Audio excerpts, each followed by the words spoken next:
The alarm bells rang through the Earth Defense Command Center like angry wasps. Jake Morrison jumped from his chair as red lights flashed across every screen in the room. He had been drinking his morning coffee when the first reports came in. From the deep space stations, "What do we have?" Jake asked his communications officer, a young woman named Beth Collins, who looked pale as snow. "Sir, the monitoring stations beyond Neptune just lost contact with the Draconian fleet," Beth said, her voice shaking. "All 847 ships just disappeared." Jake felt his coffee mug slip from his fingers. It crashed to the floor, but he barely heard it. The Draconian Empire's third fleet had been heading toward Earth for weeks. Everyone knew they were coming. The dragon-like aliens always made these trips to remind humans who was really in charge of this part of the galaxy. "Disappeared how?" Jake demanded. "Ships don't just vanish." Beth pulled up the readings on the main screen. The quantum signatures were there 1 minute, gone the next. No explosion, no debris, no distress calls. Nothing. Admiral Lisa Carter burst through the doors of the command center. Her gray hair was messy, like she had been pulled from sleep. "Report," she barked. Jake quickly explained what they knew, which wasn't much. Lisa's face grew darker with each word. She had been fighting aliens for 30 years, and Jake had never seen her look this worried. "Get me President Miller on the secure line," Lisa ordered, "and wake up every department head. We need answers, and we need them now." While Beth worked on the communications, Jake studied the data. The Draconian fleet had been massive. Over 2 million soldiers, their best weapons, and ships that could destroy entire planets. Things like that didn't just disappear. Dr. Alex Turner arrived 20 minutes later, still in his pajamas. The thin scientist had been studying alien biology for 15 years. He knew more about the Draconians than anyone else on Earth. "This doesn't make sense," Alex said as he looked at the readings. "The Draconians are careful. They don't take risks. Their ships have backup systems for their backup systems." "Maybe they had some kind of accident," Beth suggested. Alex shook his head. "Impossible. Even if every ship exploded at the same time, we would see something. Energy readings, metal fragments, radiation. There's nothing here." The secure line to President Miller crackled to life. The president's tired face appeared on the screen. Frank Miller had been in office for 3 years, and the job had aged him badly. Dark circles sat under his eyes like bruises. "Lisa, tell me this is some kind of mistake," the president said. "I'm afraid not, sir. We've checked everything twice. The Draconian fleet is gone." "Gone where?" "That's what we're trying to figure out." The president rubbed his forehead. "The Galactic Senate is going to think we did something to them. Every alien species in this part of space is going to point fingers at us." Jake knew the president was right. Humans were the new kids in the galaxy. Most aliens barely tolerated them. If something happened to the Draconians near Earth, everyone would blame humanity first and ask questions later. "Sir, we're getting reports from Captain Sam Davis on the exploration ship Horizon," Beth announced. "He's detecting strange readings from the Kuiper Belt." "Put him through," Lisa ordered. Captain Davis appeared on another screen. Behind him, Jake could see his science officer, Emma Parker, working frantically at her station. "Admiral, we're seeing gravitational anomalies out here that weren't present yesterday," Sam reported. "It's like something massive passed through this area and left ripples in space-time." "How massive?" Lisa asked. Emma looked up from her instruments. "Based on the readings, something about the size of the entire Draconian fleet." A cold silence filled the command center. Jake felt like someone had poured ice water down his back. If the fleet had passed through the Kuiper Belt, where had it gone? "There's something else," Sam continued. "We're picking up faint energy traces. They don't match any known technology, human or alien. Dr. Turner leaned forward. "Can you get a sample?" "We're trying, but every time we get close, the readings change. It's almost like whatever left these traces is still ... aware." Jake didn't like the sound of that. In 30 years of space exploration, humans had learned that unknown usually meant dangerous. "Keep monitoring the situation," Lisa told Sam, "and stay alert. If something could make an entire fleet disappear, it could do the same to you." After ending the call, Lisa turned to the president. "Sir, we need to contact the other governments. The colonies need to know what's happening." "And tell them what?" "That we lost track of the most powerful alien fleet in our sector. That's going to cause panic." "With respect, sir, panic might be the right response." Jake watched the president struggle with the decision. Miller was a good man, but he had never dealt with anything like this. No human leader had. "Do it," the president finally said. "Contact the colonial governors. Tell them to put their defenses on high alert." As Beth began sending out the emergency messages, Dr. Turner pulled Jake aside. "There's something I haven't told everyone," Alex whispered.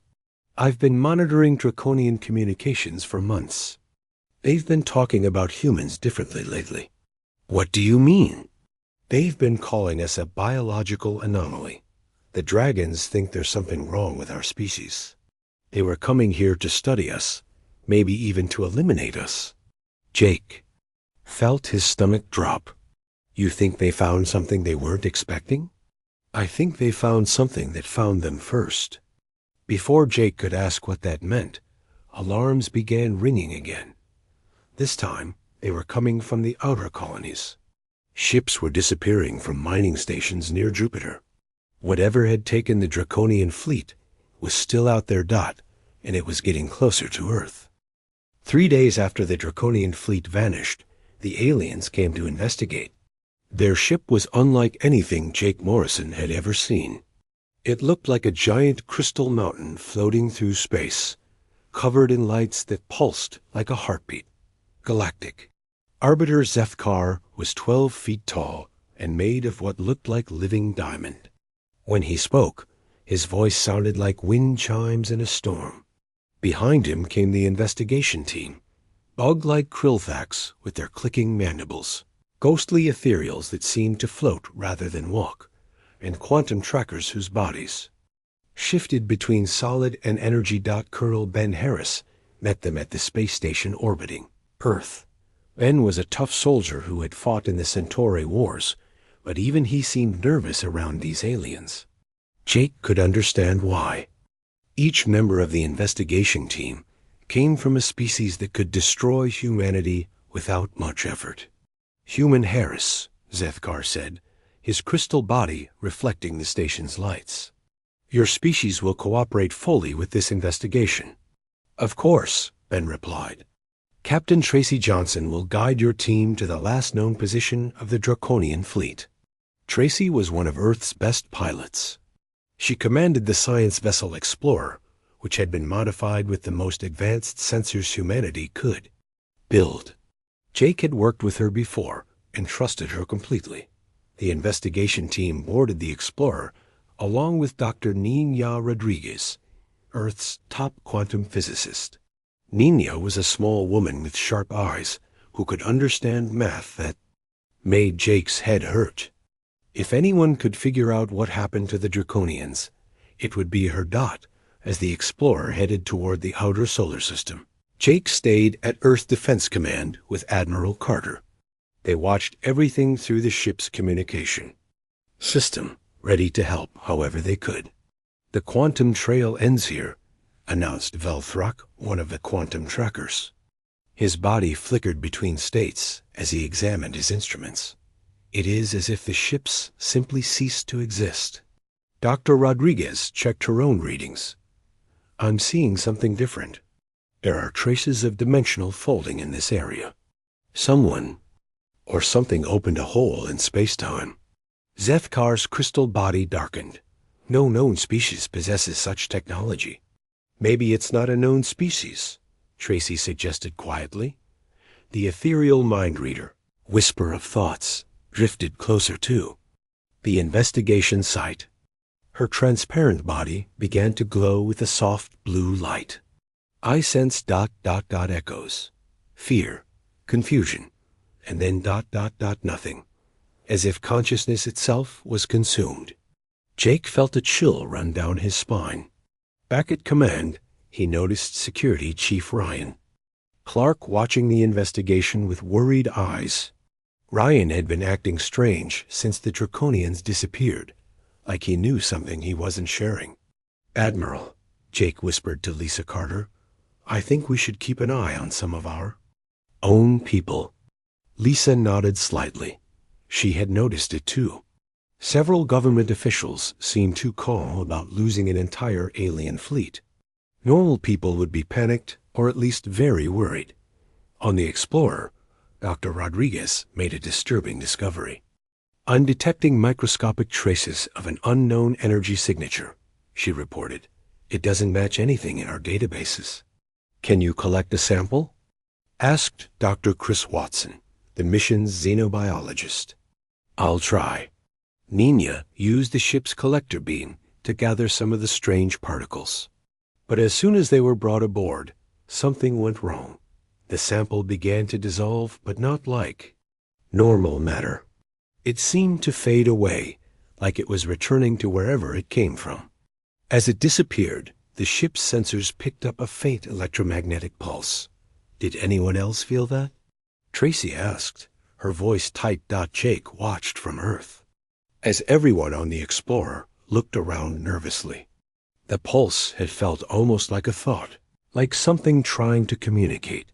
Meanwhile, Agent Kelly Brooks was conducting her own investigation back on Earth. Kelly was Ryan Clark's partner in security, and she had noticed the same strange behavior Jake had seen. Important people in the government were acting like they knew more than they were saying. Kelly hacked into classified communication networks, which was technically illegal but necessary. What she found made her blood run cold. There were messages between Earth's leadership and something called Project Erebus on Titan, Saturn's largest moon. The messages talked about acceptable losses and the greater good of humanity. One message mentioned that the feeding went according to plan. Kelly immediately contacted Jake at the command center. "We have a problem," she said over the secure line. "I think our own government knows what happened to the Draconians." Jake couldn't believe what he was hearing. That's impossible. Why would Earth attack the Draconians? "I don't think we attacked them. I think we fed them to something." Before Jake could respond, the investigation team made another discovery. The Krillfax hunters, with their incredible sense of smell, detected biological traces in the area where the fleet vanished. "Draconian genetic material," clicked Huntmaster Crickstell. "But it has been ... changed, processed, as if consumed and partially digested." Zethkar's crystal body flashed with angry red light. "You suggest the Draconians were eaten?" "By something very, very large." The Krillfax confirmed. Dr. Rodriguez ran more scans and found something that made her gasp. The space-time distortions aren't random. They follow a pattern, like a feeding mechanism. Whatever did this has done it before. On Earth, Jake was putting the pieces together. Kelly's discovery about Project Erebus, the strange behavior of government officials, and now evidence that something had consumed the Draconian fleet. It all pointed to one terrible conclusion. "Admiral," Jake said to Lisa Carter, "I think humanity made a deal with something. Something that eats aliens." Lisa's face went pale. That would explain why certain people aren't surprised by what happened. They were interrupted by an emergency call from Captain Tracy Johnson. Her voice was tight with fear. "Command, we're detecting massive gravitational disturbances heading our way. Something big is coming out of the dimensional fold."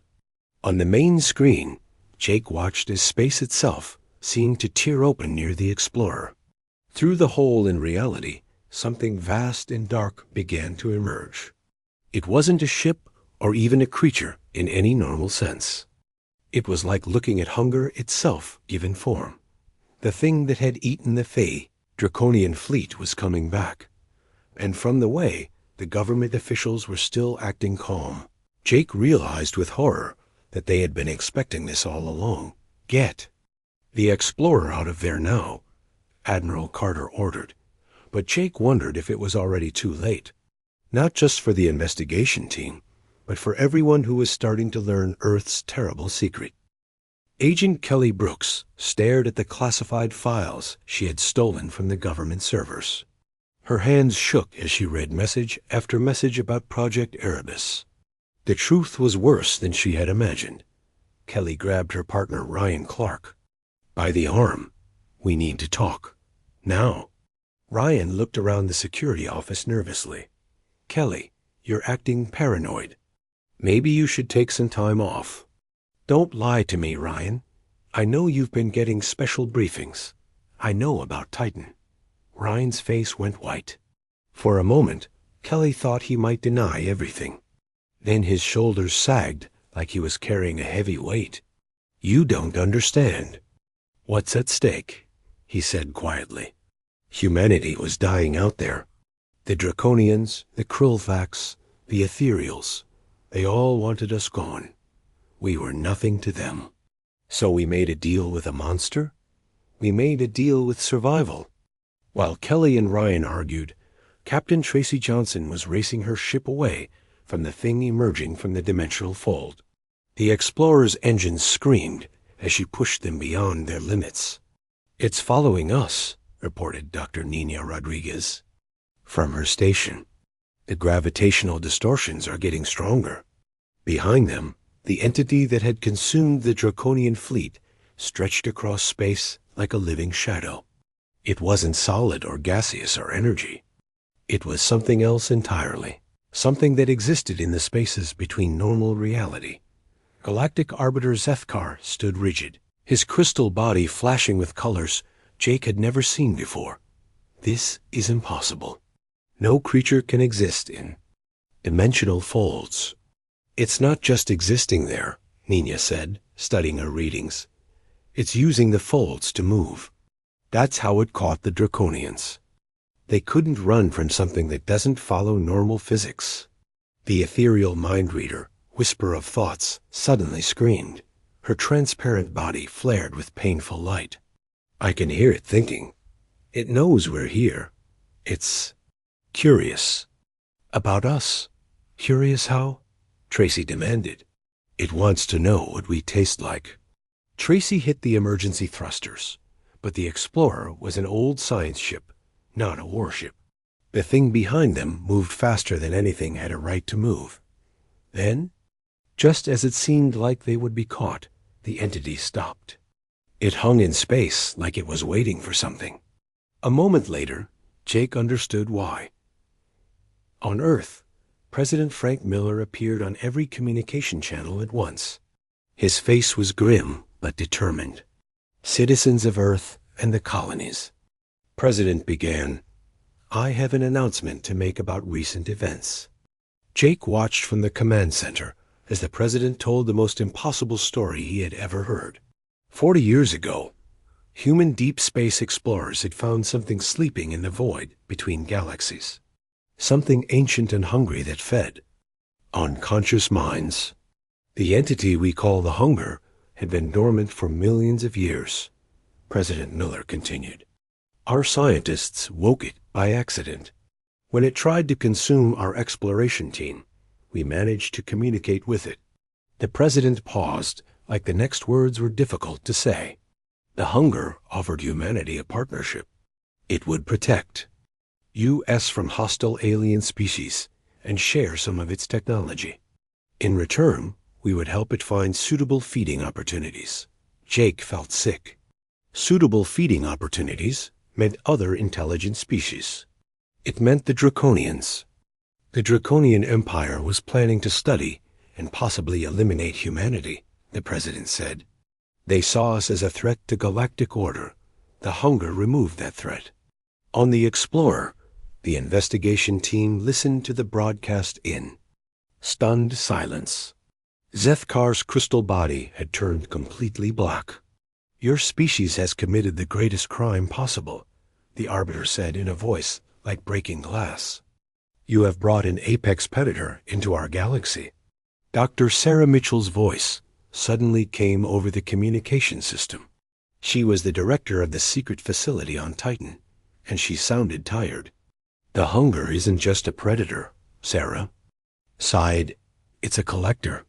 Every consciousness it consumes becomes part of its memory. It learns from everything it eats." Tracy Johnson felt her stomach drop. "You mean it now knows everything the Draconians knew? Their military tactics, their technology, their plans for galactic expansion. All of it. Back on Earth, Kelly Brooks had finally gotten the full story from Ryan Clark. The secret partnership with the Hunger went back decades.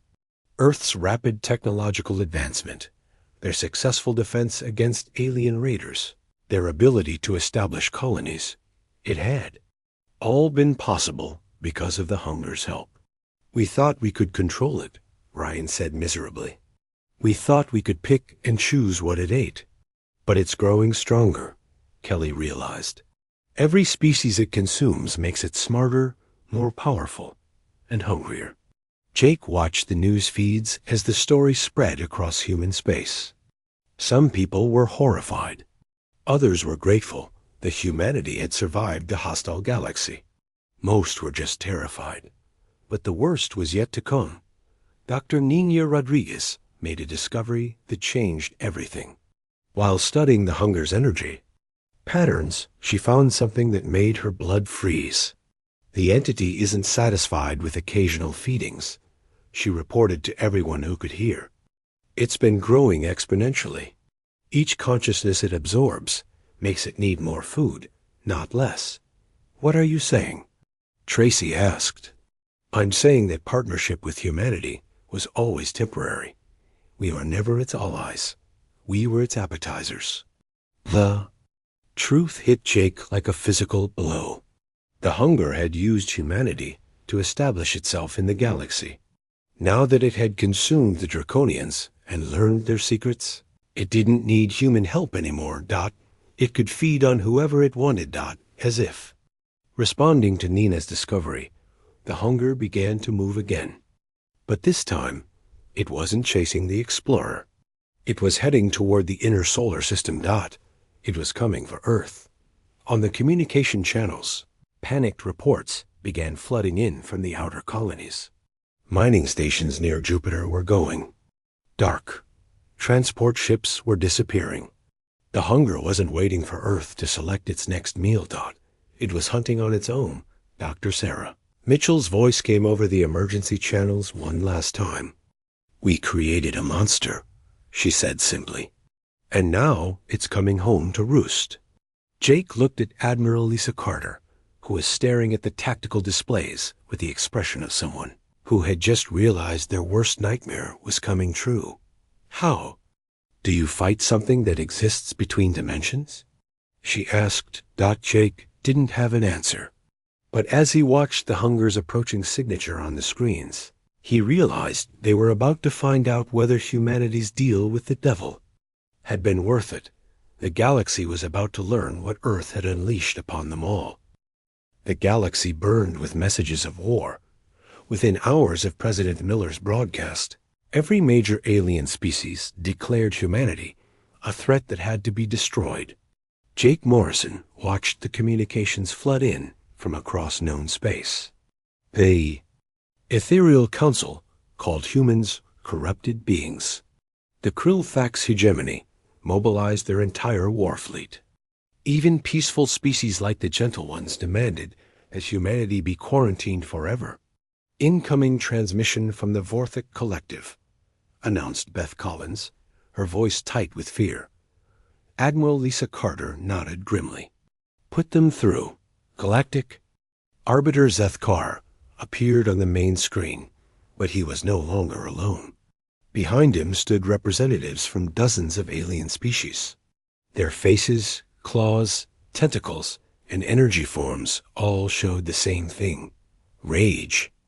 By bringing this entity into our galaxy, humanity has committed genocide against the Draconian Empire, Zethgar declared. You will surrender immediately for trial and execution. We were defending ourselves, Lisa replied. The Draconians were coming to destroy us. So you chose to destroy them first, and in doing so, you have doomed us all. The transmission ended. Jake knew that meant the talking was over. War was coming. Dr. Alex Turner burst into the command center, carrying a tablet full of disturbing data. Admiral, I've been studying the hunger's movement patterns. It's not randomly feeding anymore. What do you mean? It's learning. Each species it consumes teaches it new hunting strategies. From the Draconians, it learned military tactics. Now it's using those tactics against our own colonies. Jake pulled up the tactical display. Red dots marked where human settlements had gone dark in the past 6 hours. The pattern wasn't random.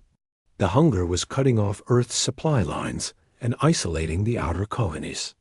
It's using Draconian siege warfare, Alex continued. Starve the core worlds, then consume them when they're weak. Captain Tracy Johnson's voice crackled over the emergency channel. She was still in the outer system with the investigation team, trying to stay ahead of the hunger's advance. Earth Command, we're seeing massive alien fleets moving toward human space. I count at least 50 different species represented. How long until they reach Earth? Lisa asked. The fastest ships will be here in 18 hours. Jake felt his stomach sink. Earth's defenses were strong, but not strong enough to fight the entire galaxy. And now they had the hunger to worry about too. President Miller called an emergency session with the Colonial Assembly. Jake watched on the secure feed as leaders from Mars, Europa, and the asteroid colonies demanded answers. You made this deal without consulting us, shouted Governor Patricia Wells from the Mars colony. You put all of humanity at risk. The Draconians would have killed us all anyway, Miller replied. At least this way, some of us might survive. Some of us? Asked Governor Mike Torres from Europa. What aren't you telling us? Dr. Sarah Mitchell's face appeared on another screen. She was calling in from the secret facility on Titan, and she looked like she hadn't slept in days. The hunger isn't satisfied with eating aliens, Sarah said quietly. We've been monitoring its behavior, and it's showing increased interest in human colonies. The room fell silent. Jake could hear his own heartbeat. The entity's appetite grows with each feeding, Sarah continued. We estimate it will need to consume roughly half the galaxy's intelligent species to reach full power. Including us? Governor Wells asked. Especially us. We know its secrets. From the hunger's perspective, we're a security risk. Reports began, flooding in from across human space. Captain Sam Davis on the exploration ship Horizon reported that some human vessels near Jupiter were no longer responding to communications. When his crew investigated, they found the ships intact but empty. The crews are gone, Sam reported. No signs of struggle, no damage to the ships. It's like everyone just disappeared. Dr. Nina Rodriguez, still aboard the Explorer with the alien investigation team, made an even more disturbing discovery. I'm detecting human neural patterns within the hunger's energy field, she announced. It's not just consuming people. It's absorbing their minds. Jake realized what that meant. The humans who had disappeared weren't dead. They were still conscious, trapped inside the hunger's collective mind. They could think and feel, but they couldn't act independently anymore. Agent Kelly Brooks had been working frantically to contact resistance groups on the outer colonies. Many humans felt betrayed by their government's secret deal. Some were even talking about surrendering to the approaching alien fleets rather than face the hunger. We're getting reports of riots on Ceres Station, Kelly told Jake. The mining. Crews want to evacuate, but there's nowhere to run. What about the secret bases? The ones connected to Project Erebus? Most of them have gone dark. Either the hunger found them, or they're in hiding.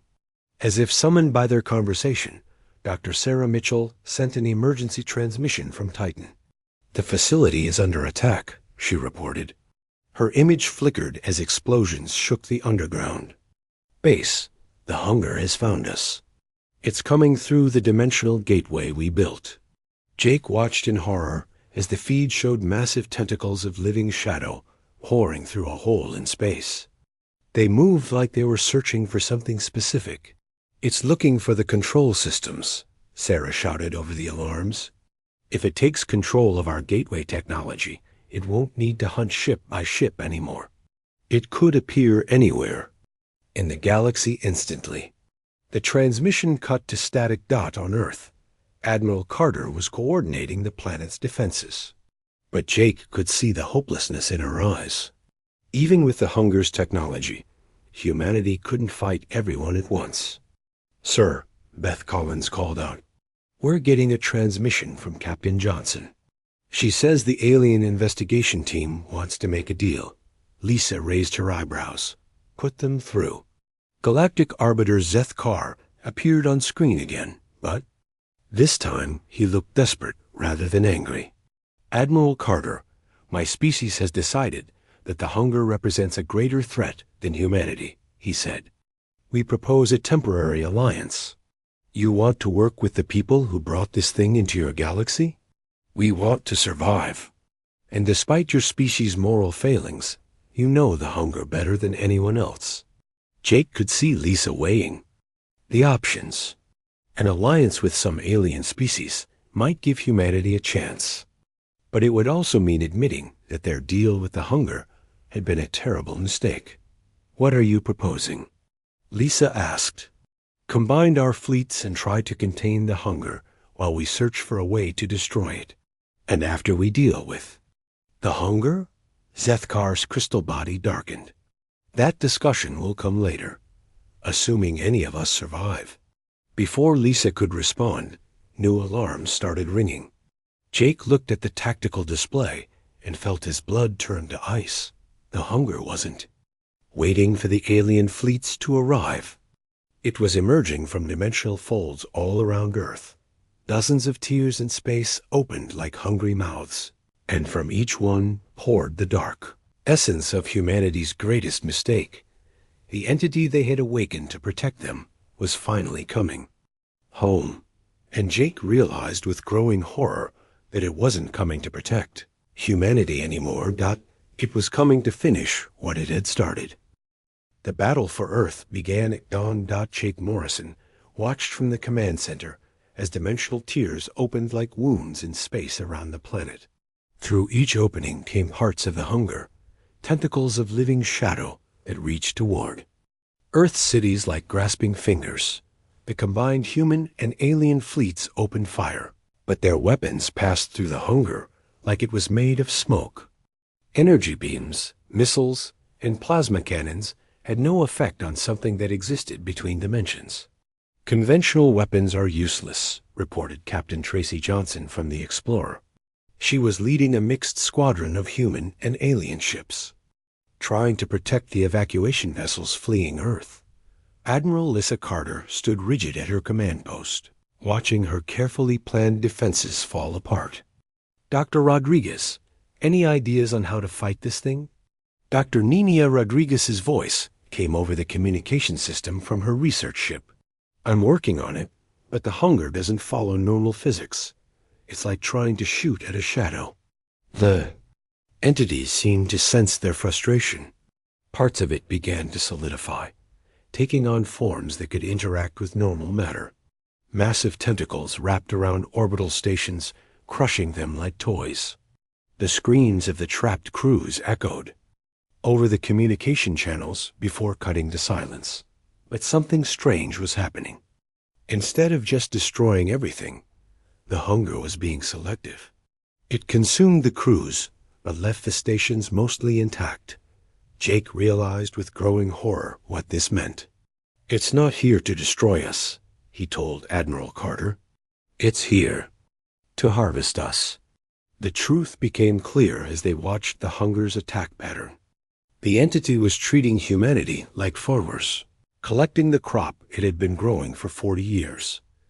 President Frank Miller appeared on the emergency broadcast channel, his face pale and drawn.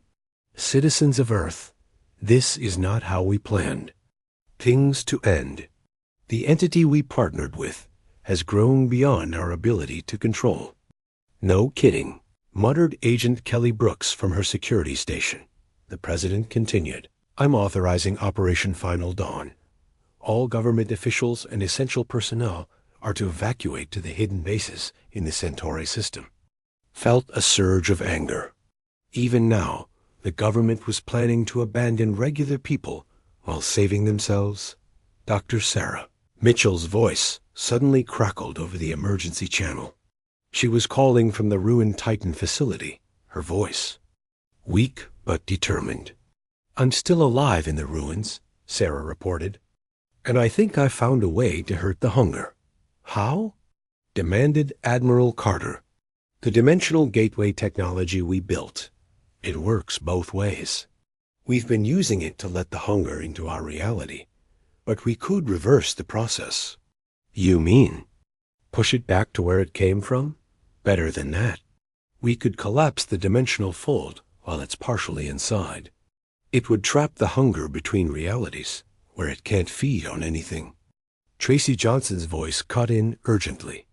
"Dr. Mitchell, the alien fleets are almost here. If we're going to try this, we need to do it now." Jake watched the tactical display as hundreds of alien warships approached Earth. The Krillthax battlecruisers, ethereal mine ships, and Vorthek crystal dreadnoughts formed a massive armada. They had come to destroy humanity, but now they found themselves facing something much worse. Galactic Arbiter Zethkar's transmission reached the command center. "Human vessels, we are prepared to coordinate our attack, but understand that after we deal with this entity, there will be a reckoning for what your species has done." "One crisis at a time," Admiral Carter replied. The combined fleet launched their assault on the hunger, not to destroy it, but to distract it. While the entity was busy consuming alien ships, Dr. Mitchell worked frantically to reverse the dimensional gateway on Titan, but the hunger was learning. Jake watched in horror as the entity began to adapt to their tactics. It stopped solidifying itself, making it impossible to target.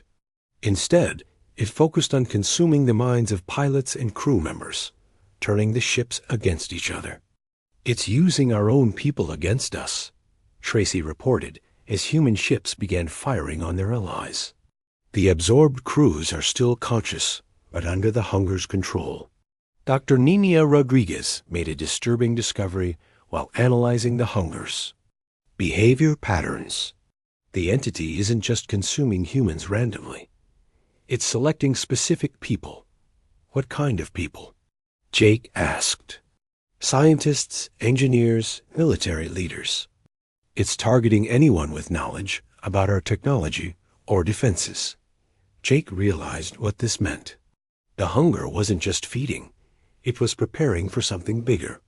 By absorbing Earth's most knowledgeable people, it was gaining the ability to use human technology. Captain Sam Davis's voice came over the emergency channel from the outer system. "Command, I'm seeing something impossible out here. Some of the human ships that disappeared earlier are coming back." "That's good news, right?" asked Beth Collins. "No," Sam replied grimly. "They're coming back under the hunger's control, and they're heading for the remaining human colonies." The terrible truth became clear. The hunger had been planning this for years. Every human it had absorbed, every ship it had consumed, had been preparation for this moment. It now had enough human knowledge and technology to spread across the galaxy without needing humanity's cooperation. Not Dr. Sarah. Mitchell's voice cut through the chaos. "I'm ready to collapse the gateway, but I need everyone to pull back from Earth.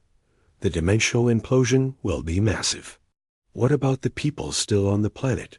Jake asked. There was a long pause. "I'm sorry. Anyone still on Earth when this happens won't survive. Jake looked. Around the command center, there were still millions of people on Earth who couldn't be evacuated in time. The choice was horrible. Sacrifice those people to stop the hunger, or let the entity consume the entire galaxy. Admiral Carter made the decision that would haunt humanity forever. All ships retreat to minimum safe distance. Dr. Mitchell, initiate the collapse.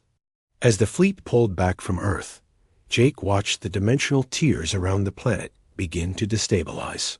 The hunger seemed to sense what was happening. Its attacks became more frantic, more desperate, but it was too late. The dimensional gateway on Titan imploded, creating a cascade effect that collapsed all the tiers in space around Earth. The hunger's scream echoed across every communication channel as parts of it were trapped between realities. The entity thrashed wildly, trying to escape, but the dimensional collapse held it fast. Slowly, piece by piece, the hunger was pulled back into the void between galaxies, where it had slept for millions of years. But the victory came at a terrible cost. Earth was gone, not destroyed, but transformed. The dimensional collapse had changed the planet into something else, something that existed partially in normal space and partially in the same void where the hunger now resided. The surviving humans found themselves changed too. Those who had been partially absorbed by the hunger retained fragments of its consciousness. They could sense things that normal humans couldn't, think thoughts that weren't entirely their own.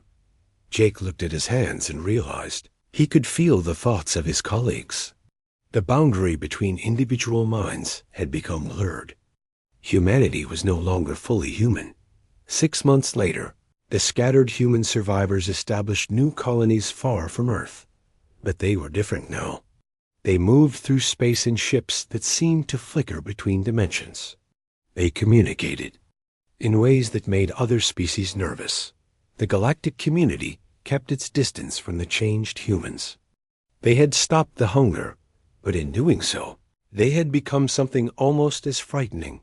Captain Tracy Johnson, now leading one of the refugee fleets, sent a final message to the galaxy. Humanity saved you from the monster we created.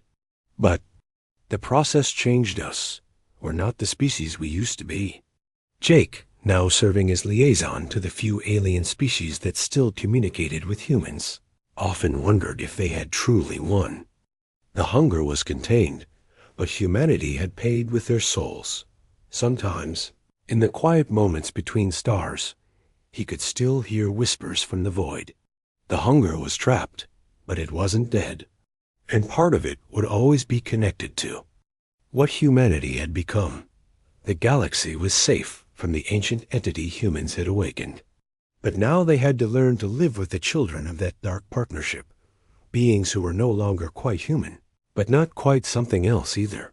The Draconian fleet was avenged, but the cost of that justice would echo through the galaxy for generations to come.